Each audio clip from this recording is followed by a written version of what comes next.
하나님 말씀 에베소서 1장 15절부터 19절까지 같이 읽겠습니다.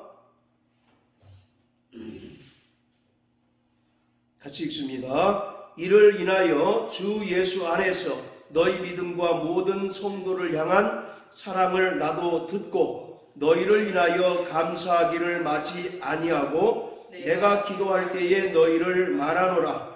우리 주 예수 그리스도의 하나님 영광의 아버지께서 지혜와 계시의 정신을 너희에게 주사 하나님을 알게 하시고 너희 마음 눈을 밝히사 그의 부르심의 소망이 무엇이며 성도 안에서 그 기업의 영광의 풍성이 무엇이며 그의 힘의 강력으로 역사하심을 따라 믿는 우리에게 베푸신 능력의 지극히 크심이 어떤 것을 너희로 알게 하시기를 구하노라. 아멘. 에베소 교회는 사도 바울이 3차 전도 여행 기간에 세운 교회입니다. 바울이 에베소에서 처음에는 유대교 회당을 이용해서 석 달간 하나님의 말씀을 전하고 또 복음을 강론했는데 유대인들의 극심한 반대에 부딪혀서 장소를 옮기게 되었습니다. 그래서 우리가 잘 알고 있는 두란노라고 하는 서원에서 약 2년 동안 하나님의 말씀을 증거하고 또 말씀을 강론했습니다. 이 두란노 서원이라고 하는 것은 사람의 이름을 따서 만든 서원인데 두란노라고 하는 것은 에베소 지역 출신의 유명한 헬라 철학자고 그 이름을 따서 두란노 서원이라고 불렀습니다. 이 두란노 서원은 헬라 철학을 강의하고 또 헬라 철학을 강론하는 그런 장소였었는데 사도 바울은 마침 헬라 철학의 그 강론이 비는 시간인 오전 11시부터 오후 4시까지를 이용해서 무려 2년 동안 복음을 강론하고 또 하나님 말씀을 전했습니다. 그만큼 이 에베소 교회는 사도 바울이 공을 들인 그런 교회였었고 그만큼 사도 바울이 애정이 많은 그런 교회였다는 것을 알 수가 있습니다. 자, 우리 사도행전 19장 다 같이 한번 보십시오. 자, 사도행전 19장 8절부터 우리 10절까지입니다.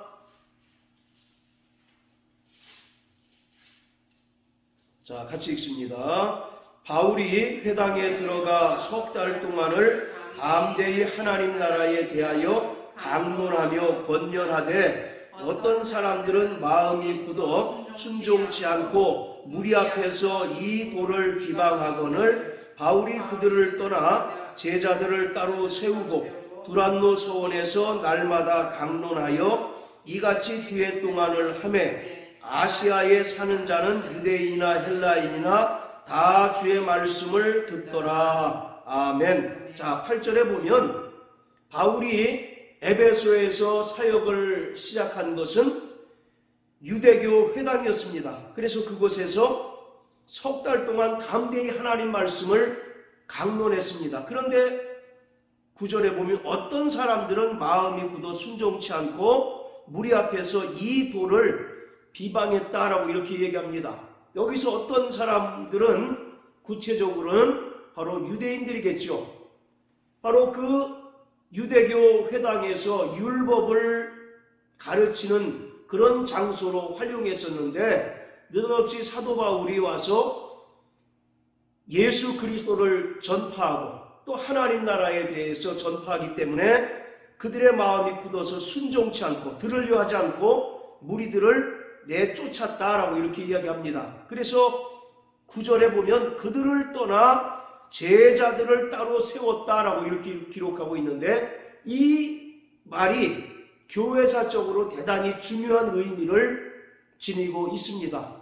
이때로부터 유대교와 기독교가 본격적으로 갈라지기 시작했다라고 교회 사가들은 이야기를 합니다. 바로 예루살렘 교회도 그렇고 처음부터 그리스도인들이 따로 예배당을 정해서 예배드리고 모임을 가졌던 것이 아니라 주로 유대교 회당에서 모임을 가졌습니다. 처음에는 그리스도인들이 대부분 유대인 출신이기 때문에 그들이 큰 저항을 받지 못하고 큰 반감을 갖지 못했습니다. 그런데 가만히 있다 보니까 이 그리스도인이라고 자처하는 자들이 율법을 가르치는 것이 아니라 유대교에서 이단의 괴수로 정죄한 예수를 가르치고 예수의 복음을 전했기 때문에 그때로부터 유대인들에게 이 그리스도인들은 눈에 가시였죠. 그래서 더 이상 유대교 회당을 출입하지 못하게 했습니다. 지금 그 사건이 에베소 교회에서도 일어난 거죠. 그래서 그들을 떠나 제자들을 따로 세웠다라고 하는 것은 이때로부터 이제 본격적으로 가정교회가 시작되었다라고 이렇게 볼 수가 있는 것입니다. 이제 유대교 회당에서 갖는 모임을 그치고 별도의 가정교회를 통해서 기독교가 이제 전파하고 기독교 모임이 왕성하게 이제 시작되었던 것을 알 수가 있습니다. 자, 그런데 그 중에서 두란노 서원에서 날마다 강론했다라고 이렇게 합니다.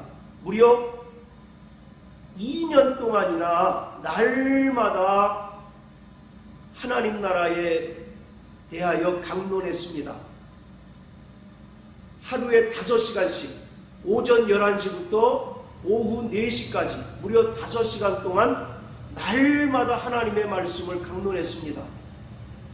그러니 우리가 에베소 교회를 향한 사도 바울의 어떤 그런 그 열심을 충분히 알 수 있는 그런 대목입니다. 물론 다른 교회들도 사랑했고 또 정말 많은 그 열심을 냈지만 특히 이 에베소 교회는 무려 2년 동안이나 두란노 서원이라고 하는 곳을 통해서 날마다 거의 5시간 동안 스파르타식으로 복음을 가르치고 또 양육했다라고 하는 것은 그만큼 에베소 교회를 향한 사도 바울의 열심이나 또는 애정이 컸다라는 사실을 우리가 알 수가 있는 것입니다. 자, 다시 에베소서 1장으로 돌아가서요. 자, 이 에베소서는 AD 60년 초에 바울이 로마에 압송되어 와서 2년 동안 가택연금을 당하는 그런 이제 와중에 기록한 서신입니다. 그래서 일명 옥중서신이라고 이렇게 이야기하죠. 자, 사도 바울이 에베소 교회를 대단히 많이 사랑했고 또 많은 공을 들였습니다. 그런데 이 에베소 교회가 많은 어려움을 겪고 있다는 소문이 사도 바울에게 들려왔습니다. 그런데 이 사도 바울은 지금 로마에 압송돼서 가택연금을 무려 2년 동안이나 받는 그런 상황이기 때문에 당연히 그곳을 갈 수가 없는 거죠. 그래서 그 에베소 교회에 대한 그런 그 애정이 남다른 사도 바울 입장에서는 이 편지라도 써서 그들이 진리 안에서 더욱더 굳건히 서고 또 교회 안에서 하나가 되고 교회를 힘들게 하고 또 교회를 어렵게 하는 마귀에 속한 세력들을 대적할 것을 강력하게 권면하고 있습니다. 그 당시에 이 에베소 교회는 여러 가지 많은 문제로 인하여 어려움을 겪고 있었습니다. 크게 이제 2가지로 이제 설명할 수가 있는데, 첫 번째는 지역적인 그 특성으로 인하여 어쩔 수 없이 에베소 교회는 혼합주의에 많은 영향을 받고 있었다는 겁니다. 대표적으로 예수 그리스도의 인성을 부정하는 영지주의자들로부터 많은 어려움을 당하고 있었습니다. 그리고 헬라 철학자들로부터, 헬라 철학으로부터 많은 어려움을 겪고 있었어요. 고린도전서 1장 18절의 말씀에서도 기록한 것처럼 십자가의 도가 멸망하는 자들에게는 미련한 것이로되 구원 얻는 우리에게는 하나님의 능력이 됩니다 라고 이와 같이 말한 것처럼 이 에베소 지역은 헬라 철학이 굉장히 왕성한 지역이었습니다. 그렇기 때문에 예수 그리스도의 구원, 그리고 예수 그리스도의 그 십자가도 곧 복음이 헬라 철학자들에게는, 또 헬라 사람들에게는 미련하고 어리석은 것이에요. 그래서 그들은 교회를 향하여 그것을 믿지 말고 인간의 어떤 지혜를 구해야 된다라고 이와 같이 가르치고 있었습니다. 그로 인해서 에베소 교회가 헬라 철학으로부터, 또 헬라 사상으로부터 많은 어려움을 직면하고 있었습니다. 그리고 또 내부적으로 유대인들로부터 많은 어려움을 겪고 있었는데, 유대인들 중에 개종한 사람들이 여전히 과거에 유대교에 있을 때에 섬겼던, 또 지켰던 그런 절기들이라든지 또는 음식을 먹는 규례들을 여전히 지켜야 된다, 그래야 구원받을 수 있다라고 주장하기 때문에 그런 문제들로 인해서 굉장히 어려움들이 있었습니다. 물론 이것은 비단 에베소 교회만의 문제가 아니라 당시에 지중해를 중심으로 세워졌던 많은 교회들의 공통적인 문제였지만, 에베소 교회는 이 에베소라고 하는 지역이 특히 그런 문화나 그런 사상이 강한 지역이기 때문에 더 큰 어려움에 직면할 수밖에 없었습니다. 그렇기 때문에 오히려 사도 바울이 2년 동안이나 더 날마다 하나님의 말씀을 열심으로 가르쳤는지도 모르죠. 자, 이와 같이 에베소 교회는 외부적으로 또 내부적으로 여러 가지 많은 문제들로 인해서 어려움을 겪고 있었습니다. 그런 와중에 사도 바울은 로마의 감옥에 갇혀있는 상황이기 때문에 그 교회를 방문할 수 없지요. 그가 자유의 몸이라면 얼마든지 에베소 교회를 방문해서 다시 진리로 그들을 양육하고 또 바른 교훈으로 그들의 신앙을 이끌어줄 수 있었겠지만, 죄수의 몸이고 또 옥에 갇힌 그러한 상태이기 때문에 에베소 교회를 방문할 수 없어서 이 에베소서를 기록하고 있습니다. 그리고 이 에베소서를 통해서 그들이 바른 진리에 서고 또 교회를 통해서 더욱더 믿음 안에서, 하나님의 은혜 안에서 하나가 되어서 교회를 해하려는 마귀의 세력들과 맞서 싸우고 또 그러기 위해서 더욱더 깨어 있어야 될 것을 강조하고 있습니다. 할렐루야. 네. 자, 뿐만 아니라 오늘 우리가 읽은 본문은 사도 바울이 에베소 교회를 향하여 기도하는 그러한 기도의 제목을 기록하고 있습니다. 그가 옥에 갇힌 상태이기 때문에 에베소 교회를 방문할 수 없어서 편지를 써서 그들의 신앙을 더욱더 권면하고 또 그들이 진리 안에서 굳건히 서도록 바로 격려하고 있습니다. 뿐만 아니라 그는 옥에 갇힌 상태에서 에베소 교회를 향하여 더욱더 간절하게 기도하고 있는데, 그 기도의 내용, 기도의 제목이 오늘 본문인 것입니다.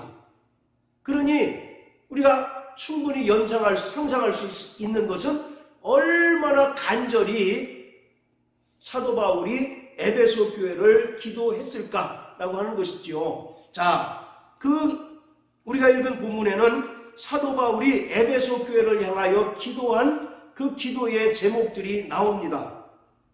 자, 우리 한번 17절 다 같이 한번 읽어보세요. 자, 시작. 우리 주 예수 그리스도의 하나님 영광의 아버지께서 지혜와 계시의 정신을 너희에게 주사 하나님을 알게 하시고, 이것이 바울이 에베소 교회를 향하여 하였던 기도 제목의 첫 번째입니다. 우리 주 예수 그리스도의 하나님, 영광의 아버지께서 지혜와 계시의 정신을 에베소 교회에게 주셔서 하나님을 알게 하도록 그가 간절히 기도하고 있는 것입니다. 자, 그런데 여기서 보면 지혜와 계시의 정신 이렇게 되어 있는데 밑에 관주 성경에 보면 헬라어로 영 이렇게 되어 있습니다.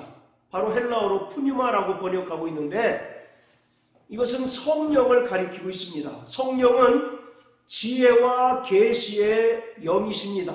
그래서 우리에게 하나님의 말씀을 듣게 하시고 또 하나님 아버지를 바로 알게 하시는 이가 성령이십니다. 그래서 바울은 지혜와 계시의 영이신 성령으로 말미암아 너희가 하나님을 바로 더 깊이 알기를 내가 기도한다라고 기록하고 있습니다.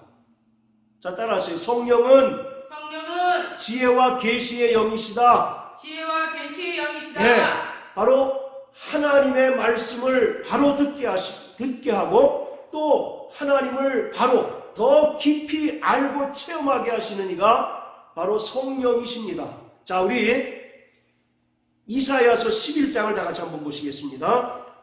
자, 구약성경 이사야서 11장.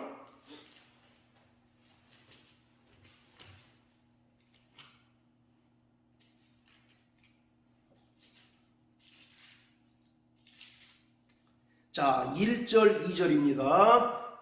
자, 시작. 이새의 줄기에서 한 싹이 나며 그 뿌리에서 한 가지가 나서 결실할 것이요 여호와의 신 곧 지혜와 총명의 신이요 모략과 재능의 신이요 지식과 여호와를 경유하는 신이 그 위에 강림하시리니. 할렐루야. 아멘. 자, 요한계시록에 보면 성령을 7영이라고 이와 같이 이야기합니다.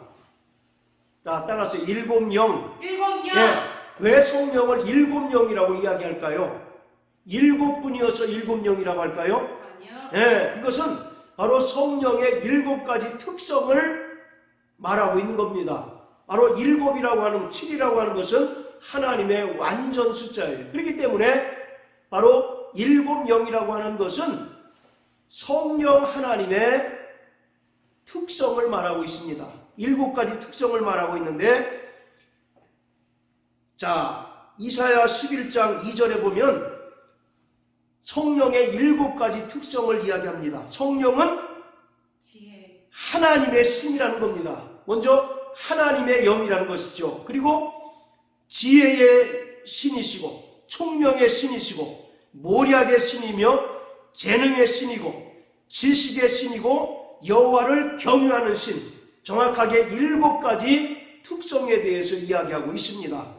자, 이처럼 성령은 하나님을 알게 하시는 분입니다. 할렐루야. 아멘. 우리가 하나님을 어떻게 할 수 있습니까?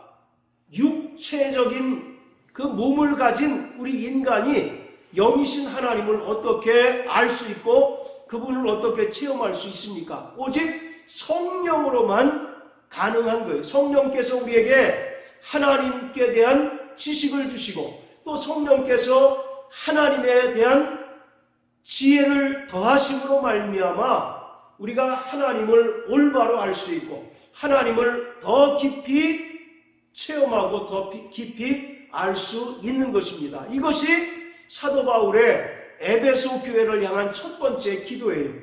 지혜와 계시의 영이신 성령을 통해서 너희가 하나님을 더 깊이 알아야 한다라고 말합니다. 더 분명하게 알아야 한다, 그런 얘기입니다. 그럴 때 우리가 외부적으로나 또는 내부적으로 오는 여러 가지 문제들을 극복하고 이길 수 있다는 것을 사도 바울은 분명히 알고 있었던 것입니다. 할렐루야. 아멘. 자, 다시 에베소 1장으로 돌아가서 이것이 사도 바울의 첫 번째 기도 제목이고 두 번째 기도 제목은, 자, 우리 또 18절 같이 한번 읽습니다.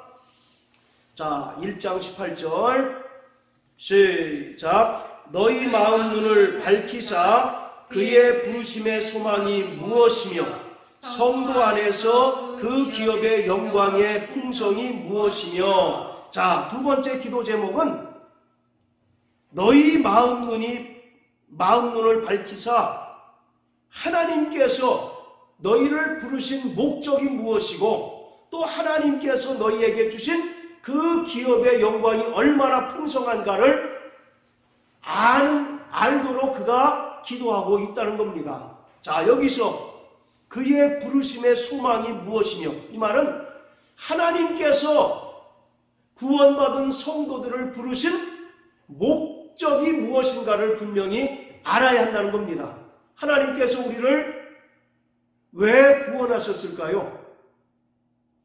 하나님의 아들 독생자 예수 그리스도를 십자가에 못 박아 죽게 하시고 또 부활하심으로 말미암아 우리를 구원하셨는데, 이처럼 하나님께서 우리를 부르셔서 구원하신 분명한 목적이 무엇일까요? 바로 그것은 5절에 기록한 것처럼 우리를 하나님의 아들들이 되게 하시려고 하신 겁니다. 할렐루야. 아멘. 우리는 과거에 마귀에게 속한 진노의 자식들이었습니다. 그런데 우리를 하나님께서 은혜로 말미암아 입양하셨어요. 그래서 로마서 8장에 보면 양자라고 하는 표현이 있는데, 이 양자란 말은 우리를 입양하셨다는 겁니다. 우리는 본래부터 하나님의 아들들이 아니었었고 죄에 팔려 마귀에게 속한 마귀의 자식들이었는데, 하나님께서 그 핏값으로 우리를 사시고 우리를 입양하셔서 양자 삼으셨다는 겁니다. 할렐루야. 아멘. 자, 이처럼 하나님께서 우리를 부르셔서 구원하신 목적이 무엇이냐? 그 첫 번째, 하나님의 아들들이 되게 하시려고 우리를 부르신 거예요. 요한복음 1장 12절에 보면 영접하는 자, 곧 그 이름을 믿는 자들에게 하나님의 자녀된 권세를 주셨다라고 말씀한 것처럼 우리를 부르신 하나님께서 우리를 하나님의 자녀 삼아 주셨습니다. 아멘. 자, 그리고 우리를 부르신 두 번째 목적은 무엇이냐면 7절에 기록한 것처럼 우리를 죄를 사하시고 구원하시기 위해서 부르셨습니다. 자, 그리고 세 번째, 우리를 부르신 목적 세 번째는 무엇이냐면 11절에 언급한 것처럼 우리가 예정을 입어 그 안에서 기업이 되었으니 라고 이와 같이 얘기합니다. 이것은 바로 우리를 하나님 나라의 상속자로 삼아 주셨다는 겁니다. 할렐루야. 네. 로마서 8장 17절에 보면 하나님의 후사, 곧 그리스도와 함께하는 후사, 그리스도와 함께하는 이제 후사면 고난, 영광과 함께 고난을 받아야 된다라고 이와 같이 말씀한 것처럼 하나님께서 우리를 부르신 목적은 하나님의 나라를 상속받을 하나님의 후사로 부르신 것입니다. 할렐루야. 아멘. 이것을 분명히 에베소 교회 성도들이 알도록 사도 바울이 간절히 기도하고 있는 것입니다. 자, 그리고 그 기업의 영광의 풍성이 무엇이며 라고 하는 말은 우리가 하나님 나라의 그 영광을, 하나님 그 영광의 나라를 상속받게 되는데 그 영광이 얼마나 큰가를 우리에게 분명히 알고 깨닫도록 사도 바울은 간절히 기도하고 있습니다. 자, 우리 또 로마서 8장을 다 같이 한번 보십니다. 자, 로마서 8장.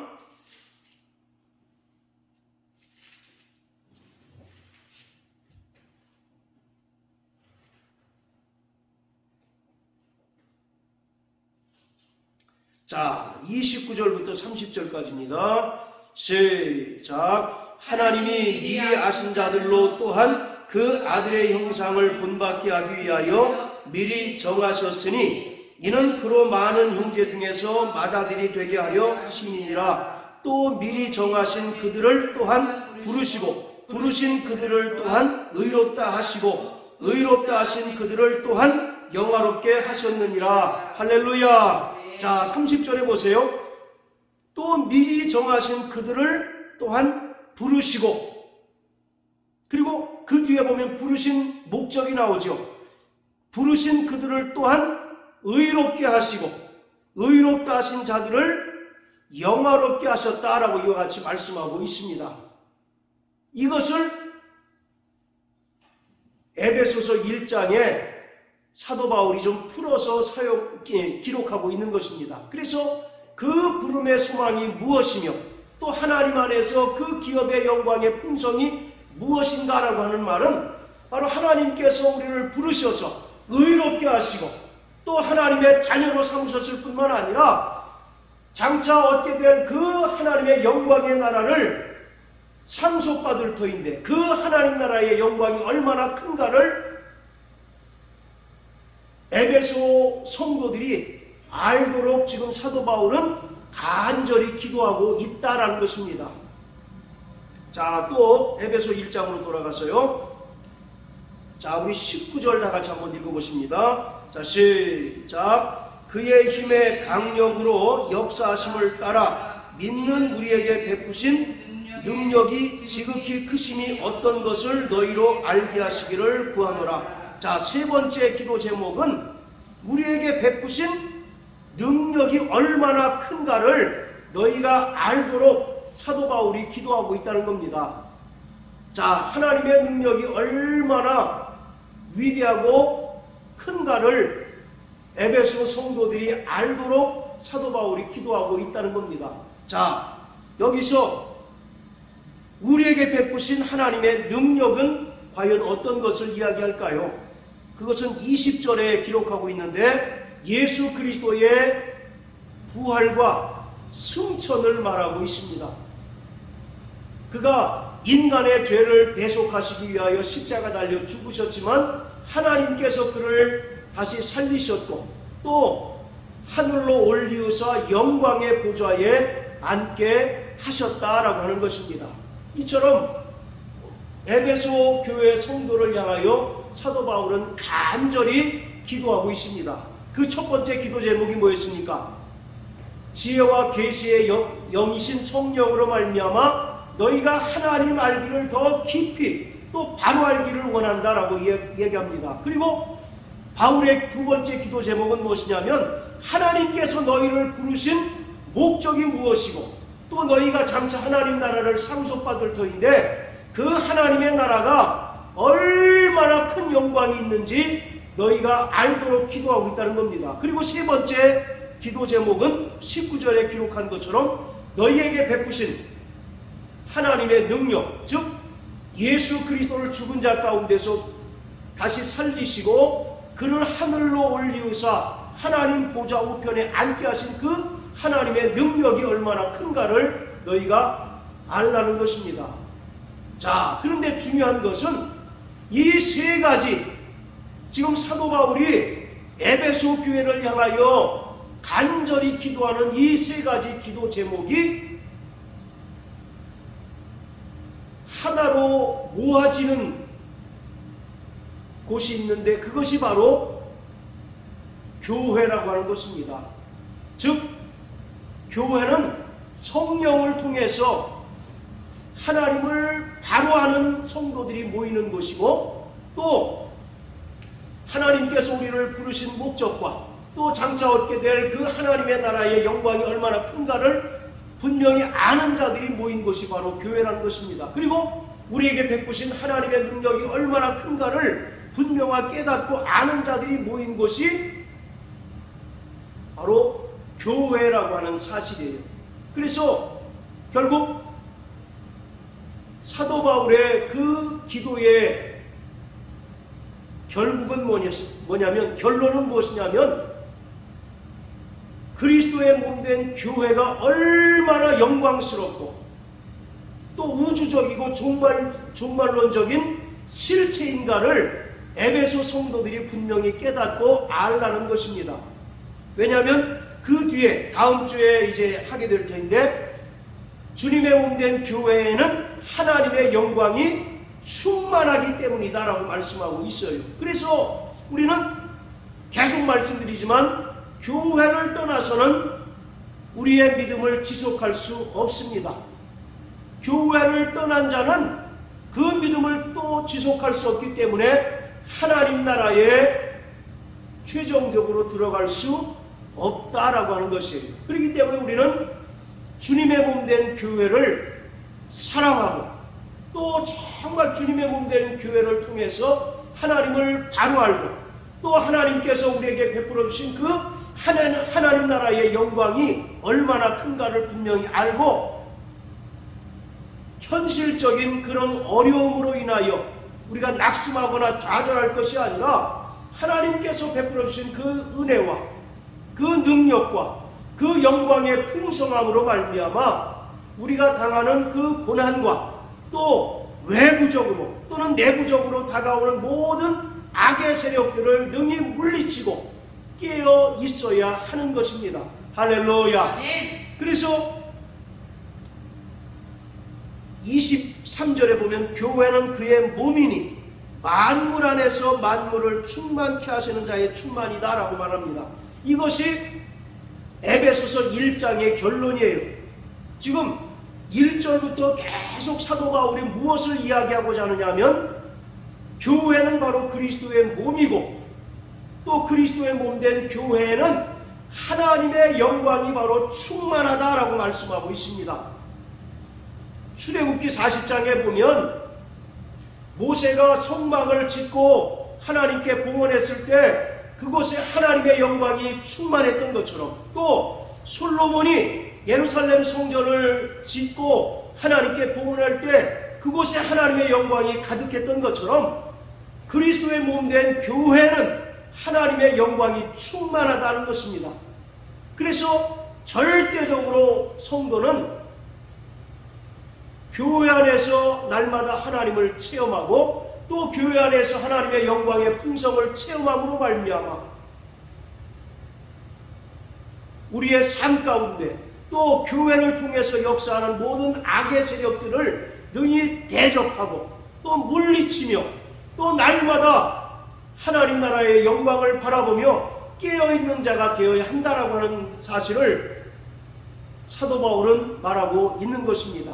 사랑하는 성도 여러분, 정말 주님의 몸된 교회를 사랑하는 자 되시길 주의 이름으로 축원합니다. 아멘. 교회는 하나님의 영광이 바로 충만한 것이고 또 교회를 통해서 공급하시는 그 하나님의 은혜와 하나님의 능력과 또 그 영광의 풍성함으로 말미암아 우리 가운데 존재하는 모든 세상적인 문제나 또는 영적인 문제들을 해결받으시는 저와 여러분들 되시기를 주의 이름으로 축원합니다. 아멘. 할렐루야.